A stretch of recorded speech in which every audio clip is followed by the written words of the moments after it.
guys! So, dito tayo ngayon sa Cotabato City Plaza para maghanap ng mga street vendors na ating i-interview, tatanungin ng mga konting question lamang para sa aming requirements kay Sir Hassan. So, I am here, CTS Karyasama, together with my partners or my group mates. I am Raihana S. Agar.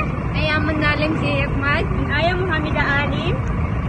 And ang una natin gagawin ay bibili tayo ng token para sa ating target na tatanungin or i-interview.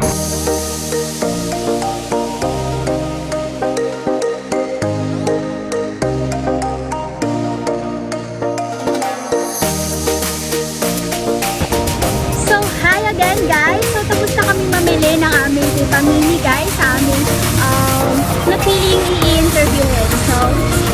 So, pupuntahan natin siya ngayon. Let's go!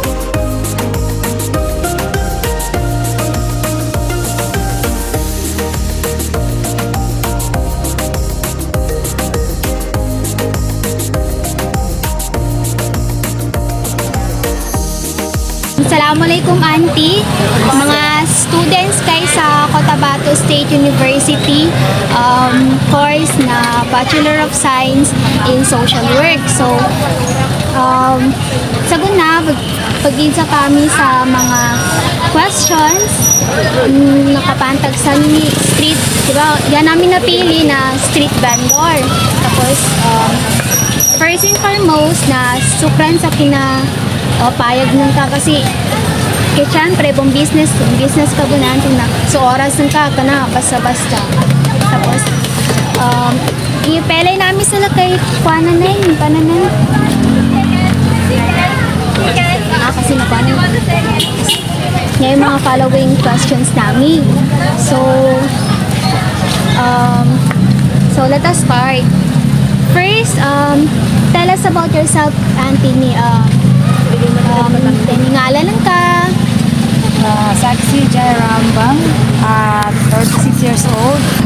Ndo ka ping bata, Auntie, saan ba sa Tukananas? So, siya Or sa Cotabato pero sa Espino, Baguado. ibig sabihin na na bo. Lalit ka ba saan sa? Nakalit ako kasi sana ko ba nagagalit. Tapos, next question. How's life being a street vendor? Kamusta buhay ng ka?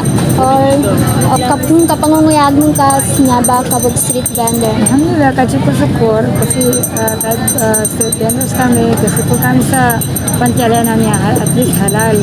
Pero sa manot, nagsyukur. Napansin namin, Auntie, na yan ang source of living na kabog kuana sa mangga, kabong benta sa mangga. Nini, mangga ba na nanti? Lakano or ibang kuana sa kanya? Salig or retail namin sa super or din minsan alam mo siya sa kami bagsak kami. So pag bagitsana kilo retail na minsan 45-50 per kilo. Then kung katranga namin sa pricing kasi minsan dabong tigo kasi talaga sa super. So parang ga-force kami pagkuha kasi dadali madagangan namin. Then pag kimuha kami sa worth of 1.5 number 1 na pagka na mag-remittance, pwede kayong bagunan pa. Depende sa kumbaga na benta ka sa kagagabihan. Hindi ka mong kapag bayad o kusubot kasi siyempre pangaroon ka na. Kailangan na rin mong kasama. Kailangan na rin mong kasama para sa pamilya. Napaka-rolling ba ito? Pagka-rolling bon, Kapana po so, 3 kabagkan, kabang umanggay, kapana po. Yeah, sunod na question na, what are some challenges? Kumbaga, nini mga batalo natalanan ka niya, baka street vendor niya, nini mga problems, challenges. so one time nga baka po vendor sa to, batalo talaga, like pa na bagulan, tapos nasulat ka na sambal, and then pag nailagay na tayo kabagulan, balaki sa gusto mo, and then gawang kami din ang kumbaga sa dahil minulan, panahon na manda namin, hindi na may ikot. Tapos labi ng sumarit kayo kasi manga talaga pag mayos kayo na, pagkuha na parang contrast ka ni. And then, parang gawan na naganit o magilelong kailangan talaga fresh ka rin.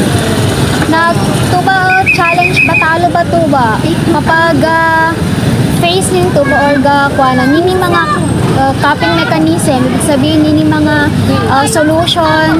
Halimbawa, may kaden gasama mangga. Nini It's better na ibagay namin kung minsan i-prep na kasi parang pagkabukas na i-rep kung ganyan ikuan ka kalagong stay sa malgan kasugat sa magkalagong. So, kung sa kabiyasin namin parang mapet-pet. So, kailangan talaga sa kayo na makanggen ka. Mas the best po ni makanggen ka kasi alpan tatagan mo. bali nini mamakin ati na kuana ko to kagina na pwesto nonan na parang maso mapiabon talaga may karon pwesto nung ka talaga like Brentan or kasi pag mayabas sa lahat yung madakliwatan kumaga safety adang kabataran ko sa mafia kaysa mayabas siya kasi streetan niya na minsan nasambali yung mga takpoy pero kahit metro man na piyanan ko ko mumbag kagarinan ngayon may chik sila na bali kailangan talaga na kahit ganun di kailan na tao na yab niya mong kailan na kahit ganyan kami malinis mo yung mga watak mo. Bali pwesto na yung andal ka kung ano Brentan, no? Pagkabenta ko na. Sige na Brentan? Adi. Ay, hindi sarili ko na po. Basura lang ang pinabayaan. basura po na siya.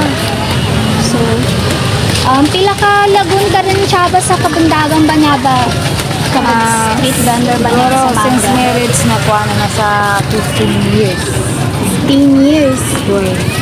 Sa 15 years ba to ba, auntie, na siya ka po ba nakapwesto sa plaza or aron kan dati nung Dati pwesto ko talaga sa First Traders.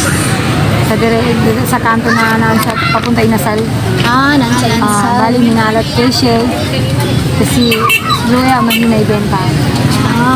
Parang siya na kasulot lawas sa pangumanggay na pamilya. Tapos pakabayad ka lawas sa utang. Mali, bago ka auntie start sa pag-street vendor na kalang panggal baka nung kasano napansan niya or...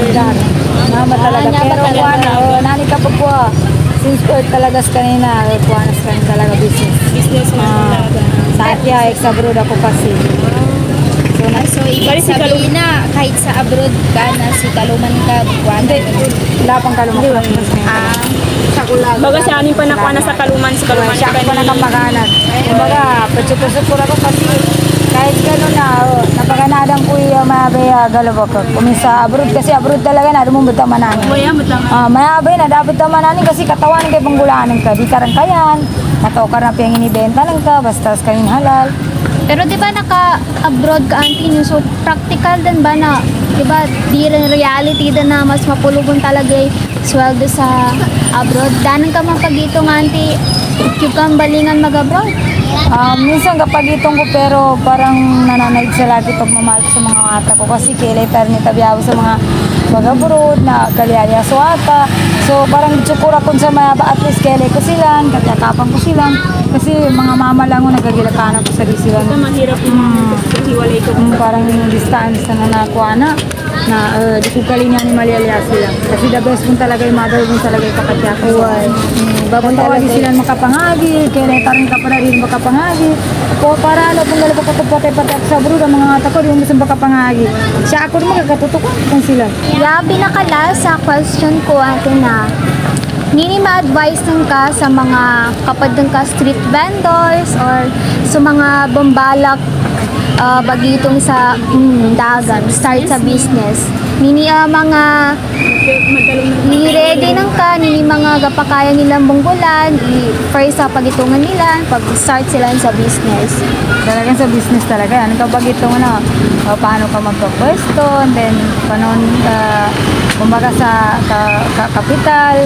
Kahit walang kapital, pwede ka rin kung talagang business, kung talagang nasa isip mo talaga desisyon mo talaga kapman yung business ka. Tapos kailangan talaga pag naka-start ka, i-rolling ka talaga na hindi talaga lubos-lubos na hinaniyarin ka rin yan ka, pinamasanan ka. Kailangan talaga, tapos sa kapandagan na kailangan talaga may maipon ka. Bawat benta mo, pwede kang mag-50, 100, pero depende sa benta ng ka.